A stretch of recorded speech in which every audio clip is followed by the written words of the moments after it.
Assalamu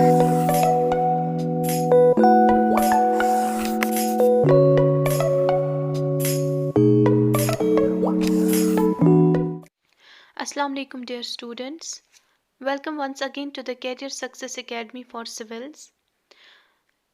हमारा जो first lecture रहा इंग्लिश सेक्शन का, उसमें हमने आर्टिकल स्टार्ट किए थे जिसमें हमने इंडेफिनिट आर्टिकल्स को कंप्लीट कर लिया।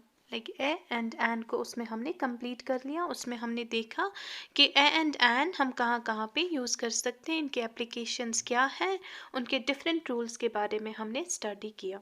सो आज हमारा जो टॉपिक है that is definite article they.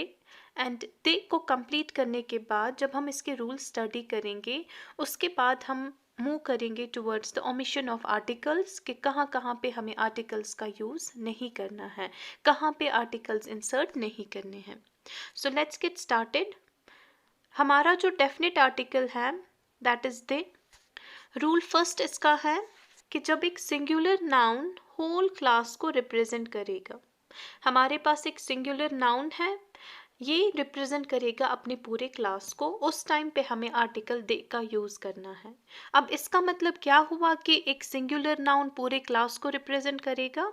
It means कि जो इस सिंगुलर नाउन की हम प्रॉपर्टी कहेंगे, जो मैं यहाँ पे उस सिंगुलर नाउन की जो भी प्रॉपर्टी बोलूँगी, जो भी फीचर इसका बोलूँगी, अगर वो फीचर, अगर वो प्रॉपर्टी इसके सारे मेंबर्स में या इसके सारे स्पीशीज़ में प्रेजेंट हो, क्लियर, अगर जो प्रॉपर्टी मैंने इस सिंगुलर नाउन की कही, जो फीचर मैं इस सिंगुलर नाउन का कहूँगी, अगर वो फीचर इसके सारे क्लास में प्रेजेंट हो, इसके सारे मेंबर्स में प्रेजेंट हो, then at that time I can say कि इस सिंगुलर नाउन ने होल क्लास को रिप्रेजेंट कर लिया।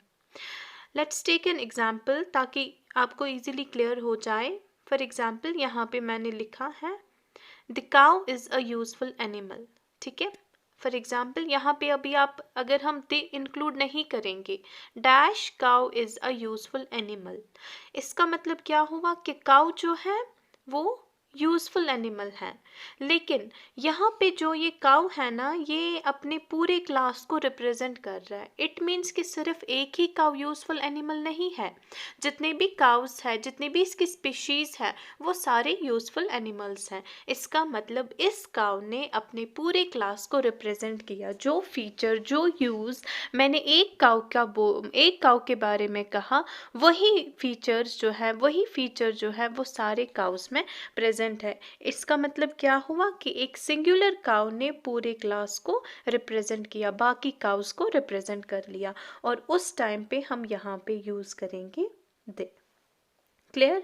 Now next example, the rose is the sweetest of all flowers. अब मैंने यहाँ पे द का यूज़ क्यों किया है? मैंने द इसलिए यूज़ किया है क्योंकि जब आप देखते हो, मैंने यहाँ पे लिखा रोज़ के बारे में कि रोज़ जो है वो सबसे सारे फ्लावर्स में से सबसे स्वीटेस्ट है। इट मीन्स सिर्फ एक ही रोज़ स्वीटेस्ट नहीं है, जितने भी रोजेस प्रेजेंट है वो सारे स्वीट फ्लावर्स, स्वीटेस्ट फ्लावर्स हैं। इट मीन्स जो ये रोज़ है इसने पूरे क्लास को रिप्रेजेंट किया, और इसीलिए मैंने रोज़ के आगे क्या लगाया? मैंने द लगाया। One more example, dash octopus is a beautiful creature. जब मैंने यहाँ पे लिखा कि ऑक्टोपस जो है एक ब्यूटिफुल क्रिएचर है, क्या एक ही ऑक्टोपस ब्यूटिफुल क्रिएचर है? नहीं, बल्कि इसके जितने भी स्पीशीज़ है, इसके जितने भी मेंबर्स हैं, या वी कैन से बाकी ऑक्टोपसेस जो है वो भी ब्यूटिफुल क्रिएचर्स हैं। इट मीन्स यहाँ पे एक सिंगुलर ऑक्टोपस ने अपने बाकी ऑक्टोपसेस को रिप्रेजेंट किया, इसीलिए हमने यहाँ पे क्या यूज़ किया? आर्टिकल दे, ठीक है। रूल फर्स्ट हमारा था कि जब एक सिंगुलर नाउन पूरे क्लास को रिप्रेजेंट करेगा, उस टाइम पे हमें आर्टिकल दे को यूज़ करना है। और एक सिंगुलर नाउन कैसे रिप्रेजेंट करता है पूरे क्लास को? वो प्रॉपर्टी हम इसकी बोलते हैं जो कि इसके बाकी मेंबर्स में भी प्रेजेंट हो, ठीक है। नाउ नेक्स्ट अब इसमें एक्सेप्शन क्या है? यहाँ पे मैंने लिखा अगर एक सिंगुलर नाउन पूरे क्लास को रिप्रेजेंट करेगा, उस टाइम पे हमें आर्टिकल द यूज़ करना है। बट अगर हमारे पास एक प्लूरल नाउन है, ठीक है, प्लूरल नाउन अगर पूरे क्लास को रिप्रेजेंट कर रहा है, एक प्लूरल नाउन मैंने यहाँ पे मेंशन किया और मैंने उसका ऐसा फीचर बोला, उसकी ऐसी प्रॉपर्टी कही जो कि इसके बाकी क्लासेस, जो कि इसके बाकी स्पीशीज में प्रेजेंट हो, बट उस टाइम पे हमें कोई भी आर्टिकल इंसर्ट नहीं करना है। अब क्यों? देख यहाँ पे मैंने एग्जाम्पल लिखी है, ऊपर मैंने एग्जाम्पल लिखी थी cow is a useful animal, उसका मतलब था कि एक सिंगुलर काउ पूरे क्लास को रिप्रेजेंट कर रहा था, एंड एट दैट टाइम मैंने आर्टिकल दे का यूज कर लिया। बट यहाँ पे आप देखोगे मैं यहाँ पे एग्जाम्पल मेंशन की है cows are useful animals, meaning तो सेम है कि काउज जो है वो यूजफुल एनिमल्स है, लेकिन यहाँ पे जो ये काउज है ना ये क्या है? प्लूरल, और यहाँ पे प्लूरल नाउन पूरे क्लास को रिप्रेजेंट कर रहा है, उस टाइम पे हमें कोई भी आर्टिकल यहाँ पे इंसर्ट नहीं करना। क्लियर?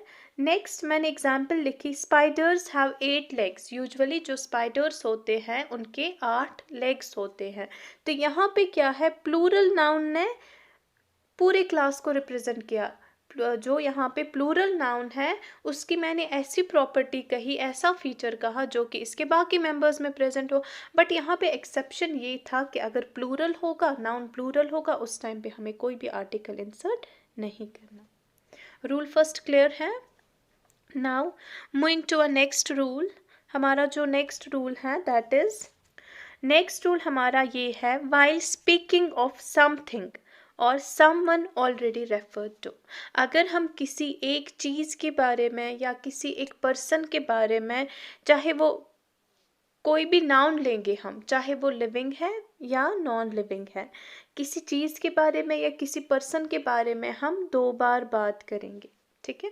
हम एक ही पर्सन को 2 बार रेफर करेंगे, जो ही हम जब भी हम बात करते हैं ना, तो मैंने एक चीज़ के बारे में कुछ आपको कहा, फिर मैं दोबारा भी उसी चीज़ के बारे में कुछ बोलती हूँ, उस टाइम पे हमें आर्टिकल दे लगाना है, ठीक है? एग्जाम्पल से आपको क्लियर हो जाएगा। The boy who came to see me yesterday was my brother। अब मैंने यहाँ पे बॉय के सामने दे लगाया है, अब मैंने दे क्यों लगाया है यहाँ पे? मैंने जब सेंटेंस पढ़ा ना, dash boy who came to see me yesterday, यहाँ तक एक मीनिंग इसकी निकलती है कि जो लड़का मुझे यहाँ कल देखने आया था was my brother, यहाँ से यहाँ तक और एक मीनिंग निकलती है, वो मेरा भाई था। इसका मतलब मैंने इस बॉय को 2 बार रेफर किया, इस बॉय के बारे में मैंने 2 बार बात की। एक बात ये कि the boy who came to see me yesterday, clear? Second time मैंने कैसे रेफर किया? वॉज माई ब्रदर, वो मेरा भाई था। सो यहाँ पे मैंने बॉय के सामने क्या लगाना है? I have to insert the article the. Clear? Next, I saw a girl, अब मैं किसके बारे में बात कर रही हूँ? इस गर्ल के बारे में। मैंने एक लड़की को देखा इन द पार्क, पार्क में मैंने एक लड़की को देखा, हो गई एक बार मैंने इस गर्ल के बारे में बात की। डैश गर्ल वॉज क्राइंग, वो लड़की रो रही थी, इसका मतलब मैंने इस गर्ल के बारे में भी यहाँ पे 2 टाइम्स बात की, और इसीलिए इस यहाँ पे गर्ल की जगह गर्ल के सामने ब्लैंक में दे आ जाएगा। कि अगर हम रूल सेकंड हमें क्या बोलता है कि अगर हम एक पर्सन के बारे में या किसी भी चीज़ के बारे में 2 बार बात करेंगे, हम उसको एक से ज़्यादा टाइम्स रेफ़र करेंगे, तो वहाँ पे दूसरी बार क्या लगेगा? वहाँ पे उसके सामने दे। अगर तीसरी बार भी रेफ़र करेंगे उस टाइम भी दे लगेगा। इट मीन्स एक से ज़्यादा टाइम अगर हम किसी पर्सन या किसी भी चीज़ के बारे में बात करते हैं तो वहाँ पे उसके साथ आर्टिकल, डेफिनेट आर्टिकल इंसर्ट हो जाता है। Clear? Now we have rule third, while speaking of something in particular, अगर हम किसी चीज़ के बारे में या किसी भी पर्सन के बारे में बात करेंगे लेकिन उसको हम पर्टिकुलराइज करेंगे, पर्टिकुलराइज करना मीन्स हमने जनरल वे में बात नहीं करनी है, उसकी कुछ खासियत हमें बोलनी है या किसी कुछ ऐसा हमें उसके बारे में बोलना है ताकि वो इजीली आइडेंटिफाई हो जाए। फॉर एग्जाम्पल यहाँ पे मैंने लिखा dash girl in a blue dress is my sister, जो लड़की ब्लू ड्रेस में है, जिस लड़की ने ब्लू ड्रेस लगाया है वो मेरी बहन है, तो गर्ल के सामने क्या आ जाएगा? The girl. अब यहाँ पे द क्यों आया? देखो अगर मैं सिंपल बोलती ना कि गर्ल, सिर्फ गर्ल ही मैं यहाँ पे बोलती और मैं इसके बारे में कुछ भी बात नहीं करती। उस टाइम पे यहाँ पे अ गर्ल लगता। लेकिन अब मैंने कहा कि लड़की क्या है, ब्लू ड्रेस में, और मेरी बहन है, तो मैंने इस गर्ल को पर्टिकुलराइज किया। इसका मतलब गर्ल के आगे क्या आ जाएगा, that is we have to use this definite article the. Clear. Next, dash book which you are reading, जो बुक आप पढ़ रहे हो, ठीक है, इज माई फेवरेट। अब जो बुक आप पढ़ रहे हो, मैंने क्या इस बुक को कैसे पर्टिकुलराइज किया कि जो बुक आप पढ़ रहे हो वो मेरी फेवरेट है। इसका मतलब मैं जनरल वे में किसी भी बुक के बारे में नहीं कह रही हूँ, मैं उसी बुक के बारे में कह रही हूँ, पर्टिकुलर बुक के बारे में कह रही हूँ जो आप पढ़ रहे हो और जो मेरी फेवरेट है। क्लियर। अब यहाँ पे आप देखोगे कि ये वाला जो रूल है ना, थोड़ा थोड़ा उस रूल सेकंड के साथ भी थोड़ा सा मिलता है, क्योंकि उस टाइम भी उसमें भी हम एक पर्सन या एक की चीज़ के बारे में 2 बार बात करते हैं, और यहाँ पे भी हम उसको एक से ज़्यादा टाइम रेफर करते हैं ताकि वो पर्टिकुलराइज हो जाए। इतना clear. Moving to a next rule, बहुत ही सिंपल है। जब भी हम होली या होली बुक्स के बारे में बात करें, या we can say religious books के बारे में बात करें, न्यूज़पेपर्स के बारे में बात करें, जर्नल्स के बारे में बात करें, मैगजीन्स के बारे में बात करें, उस टाइम पे हमें आर्टिकल दे का यूज़ करना है। लाइक रामायण, उसके आगे दे आ जाएगा। हिंदू टाइम्स न्यूज़पेपर है, उसके सामने भी दे आ जाएगा। वॉल स्ट्रीट जर्नल, उसके आगे भी क्या आ जाएगा, दे। जब भी आप holy books, religious books, newspapers, journals, magazines, इनके बारे में बात करोगे, आपको डेफिनेट आर्टिकल दे का यूज़ करना है। नेक्स्ट रूल, यूनिवर्सल थिंग्स और मोनूमेंट्स। जब भी आप यूनिवर्सल थिंग्स के बारे में बात करोगे, universal things means like moon है, सन है, स्टार्स है, उस टाइम पे आपको क्या लगाना है, आपको दे लगाना है। और जब भी आप मोनूमेंट्स के बारे में बात करोगे, आपको फिर से मोनूमेंट्स के टाइम पे भी दे लगाना है। लाइक मोनूमेंट क्या हुआ, जिसकी हिस्टोरिकल इम्पोर्टेंस हो, जो भी बिल्डिंग जिसकी हिस्टोरिकल इम्पोर्टेंस हो उसको हम मोनूमेंट कहते हैं। लाइक ताजमहल जहाँ पे भी मेंशन होगा तो आप इसके सामने क्या लगाओगे, आर्टिकल दे। रूल फोर्थ हमें बताता है magazines, journals, newspaper, holy books के बारे में, एंड रूल फिफ्थ हमें बताता है मोनूमेंट्स एंड यूनिवर्सल थिंग्स के बारे में। Now moving to a next slide, हमारा जो ये रूल है that is the rule sixth. और रूल सिक्स्थ में आप क्या करोगे, आप एक शॉर्टकट इसमें लिखोगे, आप इसको याद रखोगे, जियोग्राफी। सिंपल टर्म जियोग्राफी आप याद रखोगे। जहाँ पे भी जियोग्राफिकल टर्म आ जाए तो आपको क्या करना है, आपको मेंशन करना है वहाँ पे आर्टिकल दे। अब जियोग्राफिकल टर्म मीन्स क्या आना चाहिए, अगर डायरेक्शंस की बात हो, जियोग्राफिकल लाइंस की बात हो, रिवर्स की बात हो, कैनल्स की बात हो, seas, oceans, group of islands की बात हो, डेजर्ट्स की बात हो, सभी जगह आपको क्या करना है, आपको आर्टिकल दे का इस्तेमाल करना है। लाइक नॉर्थ, नॉर्थ उसके आगे आ जाएगा आर्टिकल दे। इक्वेटर के आगे भी आ जाएगा article the. We have here Arabian sea, इसके आगे भी आर्टिकल दे का यूज़ ही आपको करना है। शॉर्टकट में आप याद रखोगे, जहाँ पे भी आपका जियोग्राफिकल टर्म आ जाए आपको आर्टिकल दे इंसर्ट करना है। इसमें माउंटेन्स भी आते हैं, लाइक वी हैव हिमालयाज, तो आप दे हिमालयाज लिखोगे। Clear. Moving to a next rule, जहाँ पे सुपरलेटिव डिग्री आ जाए, superlative degree means third form degree का। फॉर एग्जाम्पल सुपरलेटिव्स जहाँ पे भी आ जाए उस टाइम पे आपको आर्टिकल दे का यूज़ करना है। अब सुपरलेटिव्स को क्या, इसमें आप एक शॉर्टकट ट्रिक याद रखोगे, जहाँ पे लास्ट पे यूजुअली एस टी हो, जिस वर्ड में भी लास्ट पे एस टी होना, आप समझ लेना वो सुपरलेटिव डिग्री है। फॉर एग्जाम्पल यहाँ पे है द बेस्ट, सुपरलेटिव डिग्री है। बेस्ट, इसका फर्स्ट फॉर्म क्या है, गुड, सेकंड बेटर, और ये थर्ड फॉर्म हो गया, दैट इज सुपरलेटिव, ये है बेस्ट। इसी तरह से टॉलेस्ट सुपरलेटिव है, इसके सामने भी हमने दे लगाया। इसी तरह से रियरेस्ट भी सुपरलेटिव डिग्री है, और हमने क्या लगाया, हमने आर्टिकल दे का यूज कर लिया। Now moving to the next rule number 8, nationality. जहाँ पे नेशनलिटी की बात हो, अब नेशनलिटी क्या हुआ, नेशनलिटी मीन्स सिटीजनशिप, ठीक है। नेशनलिटी मीन्स सिटीजनशिप, कि एक पर्सन जो है वो किस कंट्री से बिलोंग करता है, एक इंडिविजुअल जो है वो किस कंट्री से बिलोंग करता है, उसके सामने भी आपको क्या लगाना है, उसके सामने भी आपको आर्टिकल का यूज़ करना है। फॉर एग्जांपल, अगर एक पर्सन इंडिया से बिलोंग करता है, उसको हम क्या बोलेंगे, इसकी नेशनलिटी क्या है, he is an Indian. But यहाँ पे इंडियन जब आएगा तो आपको दे यूज़ करना है। जापानीज, जो जापान का हो, आपको दे यूज़ करना है। क्लियर। अब यहाँ पे क्या है, British. British as a country भी हम यूज़ करते हैं और ब्रिटिश एज अ नेशनलिटी भी हम यूज़ करते हैं। बट जब आप एज अ नेशनलिटी यूज़ करोगे ना ब्रिटिश को, उस टाइम पे आपको आर्टिकल दे का यूज़ करना है। इतना क्लियर।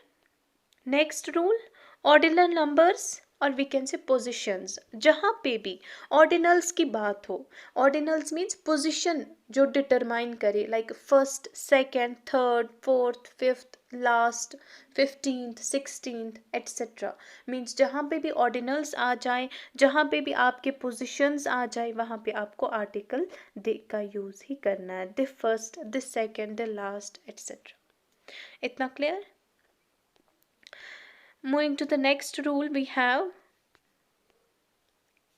rule number 10 and इसमें लास्ट रूल हम यही पढ़ेंगे आर्टिकल दे में, कंपैरिजन्स एंड कंपैरेटिव डिग्रीज। जहाँ पे कंपैरिजन की बात हो और कंपैरेटिव डिग्रीज की बात हो, लाइक एक को हम कंपैरिजन मीन्स जब हम एक पर्सन को या किसी भी चीज़ को बाकी चीज़ों में से कंपेयर करते हैं, बाकी चीज़ों, फॉर एग्जांपल मैं बोलूँगी कि एक लड़की का मैं बोलूँगी कि ज़्यादा ब्यूटीफुल है अपनी 4 बहनों में, इसका मतलब मैंने इस लड़की को उसकी 4 बहनों से कंपेयर किया, इसको बोलेंगे कंपैरिजन्स। और जहाँ पे भी कंपैरिजन्स आ जाए आपको आर्टिकल दे का यूज़ ही करना है। Like here we have Suman is more beautiful of dash 2 Khan sisters. Suman जो है वो 2 खान सिस्टर्स में ज़्यादा ब्यूटीफुल है, इसका मतलब जो सुमन है इसको मैंने 2 खान सिस्टर्स में से कंपेयर कर लिया, इसीलिए मैं यहाँ पे आर्टिकल दे का यूज़ करूँगी। अब कंपैरेटिव डिग्री जो है, कंपैरेटिव डिग्री का आप याद रखोगे जितना उतना, कंपैरेटिव डिग्री जहाँ पे भी जितना उतना वाले सेंटेंस आते हैं, लाइक यहाँ पे द हायर यू गो, जितना आप ऊपर जाओगे द कूलर इट इज़, उतना ही ठंडी होती है, उतनी ही ठंडी होती है। सो जितना उतना, जहाँ पे भी जितना उतना वाले सेंटेंस आते हैं आपको दोनों जगहों पे दे का यूज़ ही करना है। कंपैरिजन आ जाएगा कहीं पे दे यूज़ करोगे, कंपैरेटिव डिग्री आ जाएगी मीन्स जितना उतना वाले सेंटेंस आ जाएंगे, उस टाइम पे भी आपको आर्टिकल दे ही यूज़ करना है। ठीक है। सो हमारा जो नेक्स्ट लेक्चर रहेगा, यहाँ तक आपका क्लियर हो जाता है डेफिनेट आर्टिकल दे। नेक्स्ट लेक्चर में इंशाल्लाह हम स्टार्ट करेंगे ओमिशन ऑफ आर्टिकल्स, हम देखेंगे आर्टिकल्स हम कहाँ कहाँ पे ओमिट करेंगे, उसमें उसके लिए मैं आपको एक ट्रिक बोलूँगी, वो आप याद रखोगे और सारे ओमिशन रूल्स आपको उसी में इंक्लूड हो जाएंगे। Best of luck, stay happy, thank you so much.